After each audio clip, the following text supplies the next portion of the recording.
నీకు మాటిస్తున్నాను, మా పొలాన్ని ఎలాగైనా తిరిగి దక్కించుకుంటా. నాన్నగారు మళ్ళీ తిరిగి వస్తారని నాకు మాట ఇచ్చారమ్మా. నేను కూడా ఆయనకు మాట ఇచ్చాను. ఆయన తిరిగి వచ్చేలోపు ఆయన తీసుకున్న అప్పులన్నీ తీర్చి ఆ శక్తి సింగ్ నుండి పొలాన్ని విడిపిస్తానని.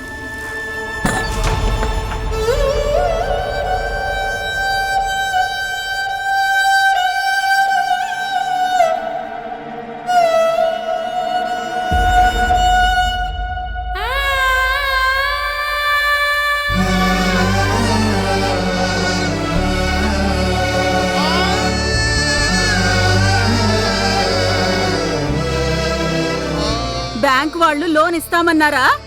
నీకు అప్పు పుట్టిందా? ఈ ఊరి వాళ్ళని కాదని వెళ్ళావు కదా. ఈ బలవంతపు పెళ్లిని ఆపి ఊరు వాళ్ళకి వ్యతిరేకంగా వెళితే లోన్ వచ్చేస్తుందనుకున్నావా? ఏమనుకున్నావే? మా పరువు తీసింది చాలు. ఇక నుండి నేనేం చెప్తే అదే చెయ్యాలి, అర్థమైందా? వదిలేయండి అత్తయ్య, బిడ్డ మనసు ఇప్పటికే విరిగిపోయింది. మనసు విరిగిందమ్మా, కానీ ధైర్యం కాదు. మనం మళ్ళీ తిరిగి ప్రయత్నిద్దాం. ఇక వదిలేయి తల్లి, మనలాంటి పేదవారి తలరాతలో ఓటమి మాత్రమే రాసి ఉంటుంది. లేదమ్మా, పేదవాడెప్పుడు ఓడిపోడు, వాడు గెలుస్తాడు లేదా నేర్చుకుంటాడు. నేను కూడా ఇప్పుడు నేర్చుకున్నానమ్మా. గెలుపు మన సొంత శక్తి మీద వస్తుంది, ఇతరుల నమ్మకంతో కాదు.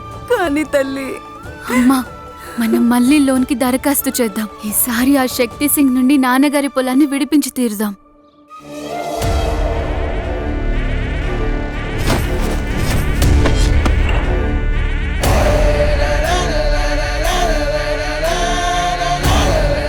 ఏ సౌందర్య,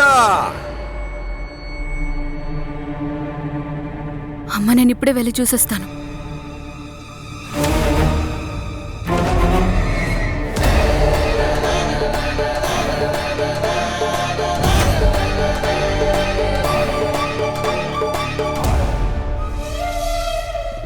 నువ్వు ఇక్కడేం చేస్తున్నావు?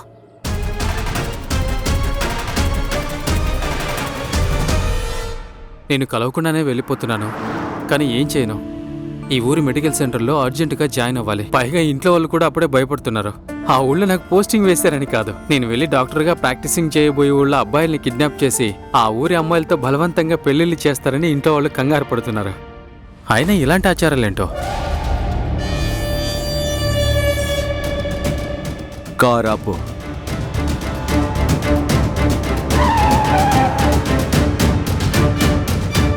నమస్తే. ఆస్వాదించండి, ఆస్వాదించండి, ఆస్వాదించండి. సంతోషంగా ఉండు. ఇవన్నీ తేవలసిన అవసరమేముంది? మీరొచ్చారు, అదే చాలు. నాన్నమ్మ, వీళ్ళ వల్లే మన లోన్ పాస్ కాలేదు. వీళ్ళని వెంటనే ఇక్కడి నుంచి వెళ్ళిపోమని చెప్పండి. వీళ్ళెక్కడికి వెళ్ళరు, ఇక్కడే ఉంటారు, అర్థమైందా? అంతా జాగ్రత్తగా లోపల పెట్టరా, సరేనా? అసలు మీరు ఇక్కడికి ఎందుకు వచ్చారు? మా ఇంటి నుంచి వెళ్ళిపోండి.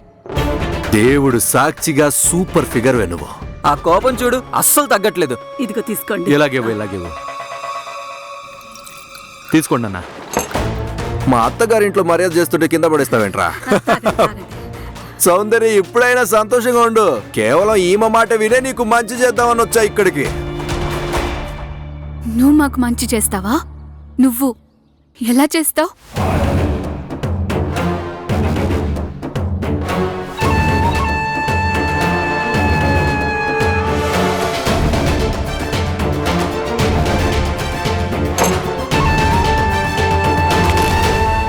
చాలా విలువైన ప్రశ్న అడిగావు నన్ను నువ్వు.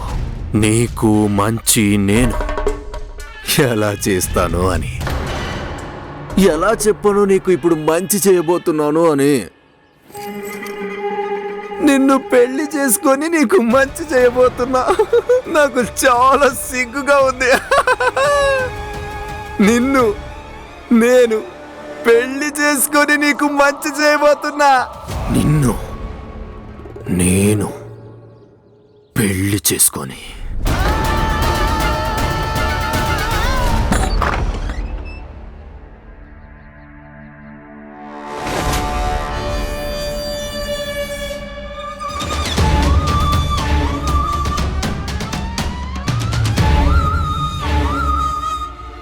రామ్లాల్ కాకా, మీరా? అసలేంటిది? సారీ అవినాష్ బాబు, ఇదంతా నేను హాసిని చెప్పడం వల్ల చేశాను. నీకు తెలుసు కదా బాబు, హాసినమ్మకి కుదరదని చెప్తే అస్సలు నచ్చదని.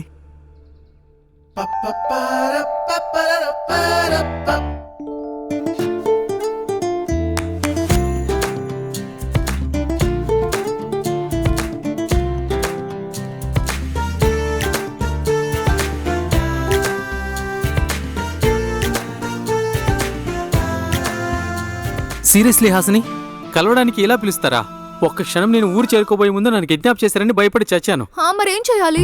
ఒకవేళ బలవంతం చేయలేదంటే నువ్వు కలవకుండానే వెళ్ళిపోయేవాడివి కదా. కానీ కేవలం ఒక వారమే కదా. ఒక వారం అంటే 7 days, 168 hours, 10,080 minutes. చాలు సెకండ్ లెక్కించాల్సిన అవసరం లేదు. నేను చాలా చెడ్డదాన్నా? నిన్నేమైనా ఇబ్బంది పెడుతున్నానా? అవును, చాలా ఎక్కువ. కానీ నేను సారీ కూడా అడుగుతాను కదా. కానీ ఏం లాభం? నువ్వేమనుకున్నావో అదే జరుగుతోంది. సరే బాబు, సారీ ప్లీజ్. ఇది బానే ఉంది. ముందు ప్రాణాలు తీసి తర్వాత సారీ చెప్పడం. కానీ నా ప్రాణం నువ్వే కదా.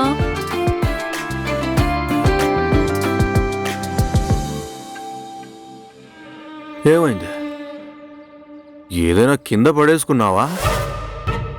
ఏదో వెతుకుతున్నట్టున్నావే. మీ కళ్ళల్లో సిగ్గు కోసం.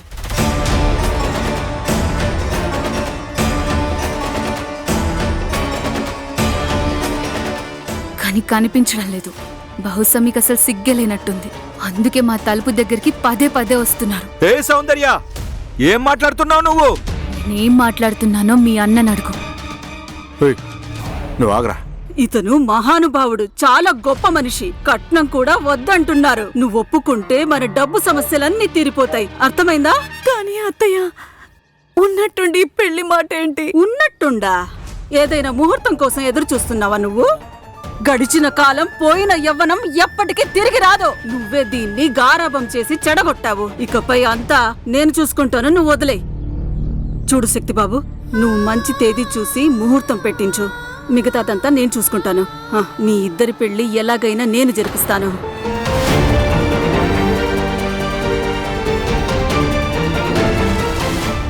నేను ఇప్పుడే వస్తాను. ఆ?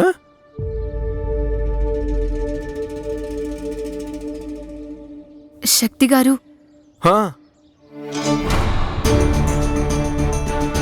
ఇదిగో చూడండి. ఇదే మీరు. మీరెంత బాగున్నారో. పెద్ద కోటలో ఉంటారు, చాలా డబ్బులున్న వాళ్ళు. కానీ నన్ను చూడండి, ఇది నేను. అచ్చమి పగిలిన అద్దం లాంటి దాన్ని. నేను అమాయకురాల్ని, చదువులేని మొద్దును. నన్ను అతికించినా కూడా దీనిలా పగుళ్ళు కనిపిస్తాయి. ఒకసారి మీరే ఆలోచించండి శక్తి సింగ్ గారు. పెళ్ళనేది సమానమైన వ్యక్తుల మధ్య జరుగుతుంది. అసలు మీరు నేను ఎలా సమానం? మీరైతే చాలా గొప్పవారు, మేమేమో పేదవాళ్ళం. నేను మీ స్థాయికి సరిపోను, అవునా కదా?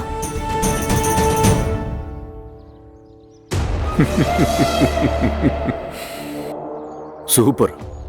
బామ్మగారు చెప్పారనే నేను ఇక్కడికి వచ్చాను. నేను అనుకున్నాను మీకు మంచి జరుగుతుంది, మీ కుటుంబానికి మంచి జరుగుతుంది, అలాగే నా ప్రేయసికి మంచి జరుగుతుంది అని. కానీ నీకు నా మేలు అస్సలు ఇష్టం లేదనుకుంటా. చూడే నా చిట్టిరాణి, ఆ రోజు కూడా నీ తెలివితేటల్ని ఉపయోగించి ఆ చంద్రిక పెళ్లిని ఆపావు కదా. మీ బామ్మ మాటల్ని విని నేను ఇక్కడికి నిన్ను పెళ్లి చేసుకోవడానికి వస్తే నా పెళ్లిని కూడా ఆపాలని చూస్తున్నా. నీ మాట అయితే చెప్పేశావుగా, ఇప్పుడు నా మాట కూడా జాగ్రత్తగా విను. మనిద్దరి పెళ్లి రోజు ఆ మీ పొలాన్ని నీ చేతుల్లో పెడదాము అనుకున్నాను. ఇప్పుడు మన పెళ్ళే జరిగినప్పుడు మీ ఆ పొలాన్ని నేను ఏం చేసుకుంటాను? సరే, రేపు పట్టణం నుండి ఒక వ్యక్తిని పిలిపించబోతున్నాను. తనకి నీ పొలాన్ని చూపించి అమ్మేస్తాను. తక్కువ ధరకైనా సరే, ఏమాత్రం వెనకాడను.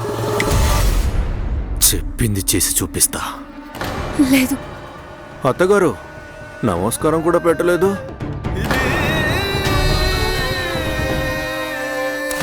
తీసుకున్న వస్తువుల్ని తిరిగి పంపించేయండి. అయ్యో, లేదు బాబు, అలా చేయకండి. ఆగండి శక్తి బాబు, నా మాట వినండి. ఇప్పుడు ఏం చేద్దాం తల్లి? మన పొలం మనకి ఎలా తిరిగి వస్తుంది? నువ్వేం కంగారు పడకమ్మా. వాడసలు మనల్ని ఏం చేయలేడు. వాడెన్ని కుతంత్రాలు చేసినా ఏది జరగాలనంటే అదే జరుగుతుందమ్మా.